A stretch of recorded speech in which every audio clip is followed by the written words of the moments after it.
Previous जितने भी sessions YouTube पे हुए हैं उनके पीडीएफ। बाकी अगर आप बैच में हैं करियर विल पे तो ऑलरेडी ही आपको सारे PDF, mock test, e books, classes, recorded, live, सब कुछ जो है वहाँ आपको प्रोवाइड ऑलरेडी किया ही जा रहा है। एनरोल आप अभी भी कर सकते हैं अगर करना चाहें तो। करियर विल ऐप डाउनलोड करेंगे, टीचिंग सेक्शन में जाएंगे और जो भी बैचेस हैं चाहे वो DPSB के हों, KVS के हों, CTET के हों, उसमें एनरोल आप कर सकते हैं।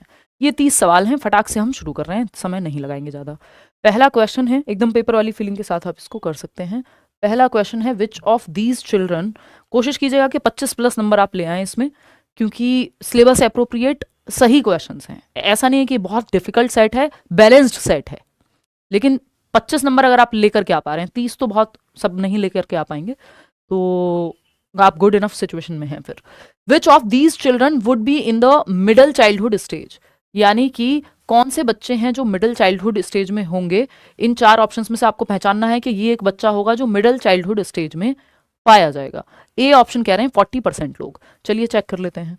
A child who is beginning to imitate social roles while engaging in make believe play, तो ये जवाब आपका गलत हो गया है। बहुत ही खुशी के साथ पहले ही क्वेश्चन को 45%, 52% लोगों ने गलत कर दिया है। 54%, वाओ, नाइस, ग्रेट।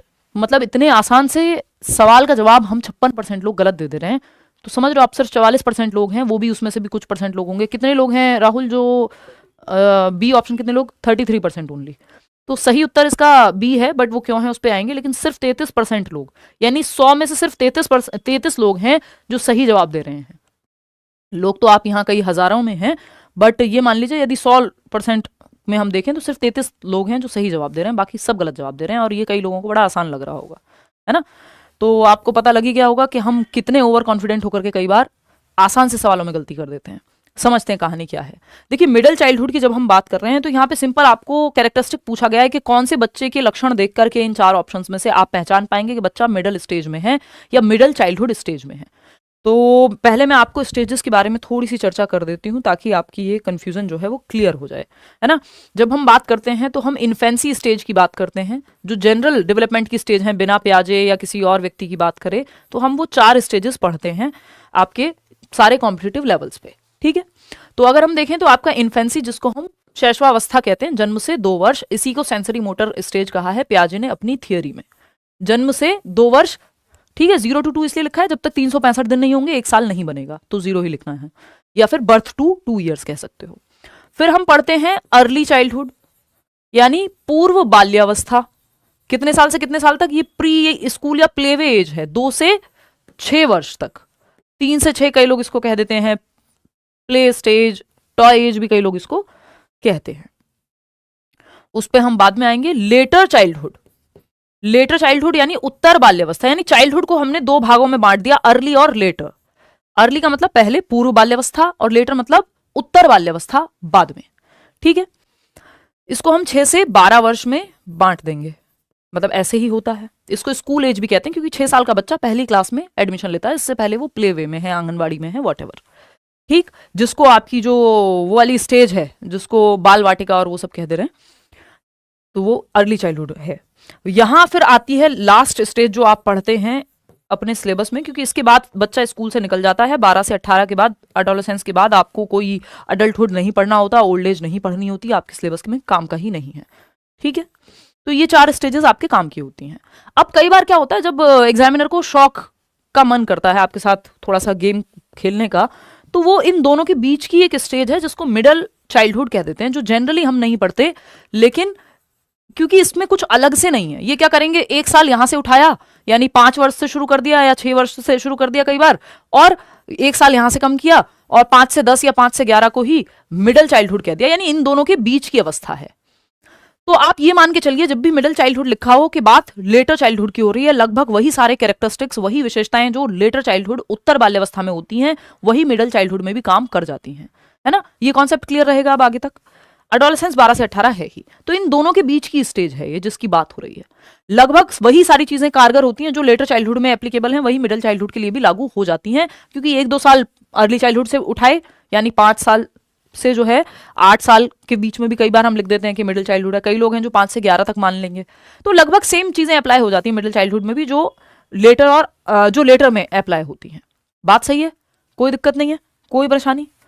तो अब यहां हमें एक चीज देखने की जरूरत है ABCD में से आपको चूज करना है कि हम ये कह रहे हैं मिडिल चाइल्डहुड की कैरेक्टरिस्टिक। मिडिल चाइल्डहुड मतलब अर्ली और लेटर के बीच में, है ना, 5 से 8 वर्ष, जरूरत पड़े तो 5 से 11 वर्ष, ज्यादातर कैरेक्टरिस्टिक्स लेटर चाइल्डहुड वाले एप्लीकेबल होंगे। तो पहला ऑप्शन क्या कहता है, a child who is beginning to imitate social roles while engaging in make believe play. देखिए यहाँ पे सोशल रोल्स की नकल करना शुरू कर रहा है बच्चा। ये कोई बहुत इससे अप्रोप्रिएट जवाब हमें नहीं मिलेगा। सोशल रोल्स की नकल जो है बच्चा मिडिल चाइल्डहुड में भी कर सकता है, बट ये जो लिखा हुआ है इन्होंने while engaging in make believe play, भाई वो नकल इसलिए कर रहा है क्योंकि वो मेक बिलीव प्ले में जो है रोल प्ले कर रहा है। एक हो सकता है वो डॉक्टर खेल रहा हो सकता है वो कोई और बड़ों के जैसे नकल करके दिखा रहा हो। तो मेक बिलीव प्ले या प्रिटेंड प्ले कह देते हैं। ये 2 से 6 वर्ष के बीच में आता है ना। पियाजे भी इसकी बात करते हैं और इसके कई नाम हैं। तो प्रिटेंड प्ले या मेक बिलीव प्ले मतलब वो एक बनाना को, एक केले को फोन के जैसे यूज कर सकता है ना, अपने आप में वो इमिटेट कर रहा है। या हो सकता है वो मम्मी जैसे कपड़े पहन के और वो वैसा बिहेव करे, किचन में जो है रसोई घर वाला कोई गेम खेले, डॉक्टर खेले, ठीक है। तो मेक बिलीव प्ले जो है 2 से 6 में आता है, ना कि मिडिल चाइल्डहुड यानी आपके 5 से 8 में या 5 से 12 या 11 का ये टाइम नहीं है। तो ये भी हो गया यहाँ पे खत्म कि जो काल्पनिक खेल है इसकी अवस्था अर्ली चाइल्डहुड है, ना कि मिडिल चाइल्डहुड। और मिडिल चाइल्डहुड में ज्यादातर लक्षण लेटर यानी उत्तर बाल्यावस्था के काउंट होते हैं या कॉन्क्रीट ऑपरेशनल 7 से 11 के काउंट होते हैं, ठीक है।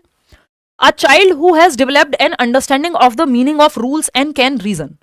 ये बात हमें सही लग रही है। जब हम मिडिल चाइल्डहुड की बात कर रहे हैं या लेटर चाइल्डहुड के लक्षणों की बात कर रहे हैं तो बच्चा रीजन करना शुरू कर देता है, यानी तर्क का इस्तेमाल करना शुरू कर देता है। A child who has developed an understanding of the meaning of rules and can reason, यानी नियमों का मतलब अब वो समझने लगा है कि टाइम पे स्कूल आना जरूरी है भाई, और रीजन भी कर सकता है, तर्क कर सकता है। रीजन आना शुरू हो जाता है ना, आप जानते हैं कॉन्क्रीट ऑपरेशनल में। तो वही उम्र है ये 5 से 11, 5 से 8 के बीच में, तो तर्क आना शुरू हो गया, लॉजिक, ठीक है। हालांकि बाकी 2 ऑप्शन भी पढ़ेंगे। सी ऑप्शन कहता है a child who can hypothesised possible causes and accordingly design complex experiments. ये 11+ ईयर्स की बात है कि अब वो कॉम्प्लेक्स चीजें, परिकल्पना, हाइपोथेसिस की जब बात आएगी, कॉम्प्लेक्स लॉजिकल चीजों की बात आएगी, तो ये एब्स्ट्रैक्ट थिंकिंग की तरफ चला जाएगा। तो सी ऑप्शन तो यहां होगा नहीं। ये अच्छे से इसलिए समझ लीजिए क्योंकि आप लोगों ने बहुत गलती की है इसमें, ठीक। डी ऑप्शन है a child who is just beginning to show fine motor skills such as grasping a pencil and other such objects. तो ये जन्म से 2 वर्ष में ही हो जाएगा कि पेंसिल पकड़ना या किसी ऑब्जेक्ट को ग्रास्प करना, पकड़ना, वो स्कीमा हमारे अंदर बाय डिफॉल्ट जन्म से होता है कि बच्चे के हाथ में आप उंगली भी रखेंगे वैसे पकड़ लेगा छोटा बच्चा। फिर ये ग्रास्पिंग इनवॉलेंट्री ना होकर वॉलेंट्री हो जाती है, यानी उसकी इच्छा है, कोई चीज पकड़ना चाहता है कि नहीं। अगर मेरा मन किया छोड़ने का तो मैं छोड़ दूंगी आज की डेट में, लेकिन जब मैं मान लो 6 महीने की रही होंगी तो वो बाय डिफॉल्ट है, बच्चे के स्कीमा में सेट है कि ग्रास्पिंग उसके सर्वाइवल स्कीमा में आता है कि वो गिर ना जाए तो पकड़ लेता है पेरेंट्स को भी फटाफट से, समझ रहे हो। तो यहाँ पे जो है बी ऑप्शन सही है कि एक बच्चा नियमों का अर्थ और दूसरा उसमें तर्क विकसित होना शुरू हो जाता है मिडिल चाइल्डहुड में। तो second option was the right answer. आगे बढ़ेंगे क्वेश्चन नंबर 2 पे और इसमें आप जवाब देंगे। मुझे लगता है कि इस बार आप गड़बड़ नहीं करेंगे, सही से जवाब दे देंगे, ठीक है जी, बहुत बढ़िया। अगर हम देखें यहाँ तो अजर्शन है हमारे सामने, यानी ए और आर वाला सवाल है जो आते ही हैं 4 से 6 क्वेश्चन, है ना। ए क्या है, स्टेटमेंट 1 है delay in physical development of children can be attributed entirely to their genetic makeup. यानी बच्चे के शारीरिक विकास में यदि देरी हो रही है, यानी उसकी हाइट हो सकता है उसके पीयर्स के मुकाबले या जितनी बढ़नी चाहिए उस उम्र के हिसाब से तो नहीं बढ़ रही है, स्लो है, डिले है फिजिकल डेवलपमेंट में, है ना। तो या वो चीजों को उतने अच्छे से नहीं पकड़ पा रहा है, डिले इन फिजिकल या फिर मोटर डेवलपमेंट में जो डिले है उसका रीजन जो है एंटायरली हो सकता है जेनेटिक मेकअप, यानी बच्चे की हेरिडिटी। देखिए एंटायरली ये कहना गलत होगा क्योंकि फिजिकल डेवलपमेंट में ऐसा नहीं है कि एनवायरमेंट का कोई रोल नहीं है या विकास की जो प्रक्रिया है उसमें पूरी तरह 100% हम ये नहीं कह सकते इस चीज को लेकर के कि सिर्फ हेरिडिटी का ही रोल है। अगर आप 100% की बात करोगे तो आपकी आंखों के रंग में 100% या सोलली जो है हेरिडिटी रिस्पॉन्सिबल हो सकती है, आपकी आवाज में जो है मे बी हेरिडिटी रिस्पॉन्सिबल हो सकती है, बोलने के तरीके में नहीं, आवाज में, वॉइस का जो साउंड जैसा आप साउंड कर रहे हैं, है ना, आपका फेस, आपका बॉडी स्ट्रक्चर, उसमें हेरिडिटी रोल प्ले कर सकती है। बट आपकी फिटनेस, आपका अगर हम बात कर रहे हैं जो शारीरिक विकास है, कितनी तेजी से आप दौड़ भाग कर पाएंगे, उछलेंगे कूदेंगे, ये सब आपका एनवायरमेंट में भी, एनवायरमेंट का भी इसमें बहुत रोल है ना। अगर आपको बचपन से स्पोर्ट्स में डाला गया, फिजिकल एक्टिविटी कराएगी, जो अर्ली स्टिमुलेशन कहते हैं हम जिसको, कि बच्चे को अगर हम वो चलने वाला वॉकर नहीं दें तो हो सकता है उसे और समय लगे अभी सीखने में चलना, तो उसके लिए वो हेल्प का, स्कैफोल्डिंग का काम कर देता है। तो ये जो है यहाँ पे ऐसा कहना गलत होगा कि यदि फिजिकल डेवलपमेंट में डिले है तो सिर्फ और सिर्फ जेनेटिक रीजन है, नहीं। हो सकता है बच्चे को डाइट ठीक ना मिल रही हो, बच्चे को पोषण ठीक से ना मिल रहा हो, इसलिए शारीरिक विकास ठीक से नहीं हो पा रहा हो। कुपोषण के शिकार जो बच्चे होते हैं, माल न्यूट्रिशन के, उनको दिक्कत होती है, उनका शारीरिक विकास अपनी उम्र के बच्चों से पीछे रह जाता है, क्योंकि अगर पोषक तत्व ठीक मात्रा में मिल ही नहीं रहे, कहां से फिजिकल डेवलपमेंट बराबर होगा? इसमें जीन्स क्या करेंगे? कितना भी अच्छा जेनेटिक मेकअप है, बच्चे के पेरेंट्स जो हैं स्पोर्ट्स पर्सन हैं, मान लो दोनों बहुत अच्छे एथलीट्स हैं, बट अगर खाना ठीक से नहीं मिला, बच्चों को इतनी दूषित हवा मिल गई, किसी ऐसे गैस चैम्बर के आसपास आप रख रहे हैं, तो बच गई बैंड। ना तो शारीरिक विकास ठीक से होगा, ना मानसिक विकास ठीक से होगा, सोशल डेवलपमेंट के लिए माहौल नहीं मिला तो वो भी नहीं होगा। तो सिर्फ हेरिडिटी जिम्मेदार है, ये कहना तो हो जाएगा गलत। तो ये तो हो गया गलत। जब ए गलत हो गया, रीजन क्या है अब इसका? Hereditary factors are solely responsible for physical development of children. ये भी बात गलत है कि बच्चे के शारीरिक विकास के लिए वंशानुगत कारक ही उत्तरदायी होते हैं। सोनली कह दिया, टोटल रिस्पॉन्सिबल नहीं हो सकते। शारीरिक विकास के जो भी शारीरिक विकास की प्रक्रिया है वो सिर्फ हेरिडिटी से प्रभावित हो रही है, ऐसा कहना गलत होगा। मैंने आपको रीजन बता दिया। अगर आपने बच्चे को दौड़ना भागना सिखाया ही नहीं, एक बच्चा जिसको स्पोर्ट्स का कभी मौका मिला ही नहीं या खेला ही नहीं है बचपन में, और एक बच्चा जो स्पोर्ट्स खेल करके बड़ा हुआ है या फिजिकल एक्टिविटीज गेम्स में खेल करके बड़ा हुआ है, तो उसकी मसल मेमोरी से लेके उसकी फिजिकल एबिलिटी बेहतर पाई जाएगी दूसरे बच्चे से, चाहे उसके अंदर शारीरिक क्षमता रही हो या ना रही हो। तो ये दोनों ही बातें गलत हैं। Both A and R are false. 71% लोग सही जवाब दे भी रहे हैं। तो D option is the right answer over here, कि भैया दोनों ही बातें गलत हैं। सोलली रिस्पॉन्सिबल नहीं कह सकते। आंखों के रंग को आप कह सकते हो कि हाँ भाई उसमें एनवायरमेंट क्या करेगा, वो तो हेरिडिटी से ही आया है।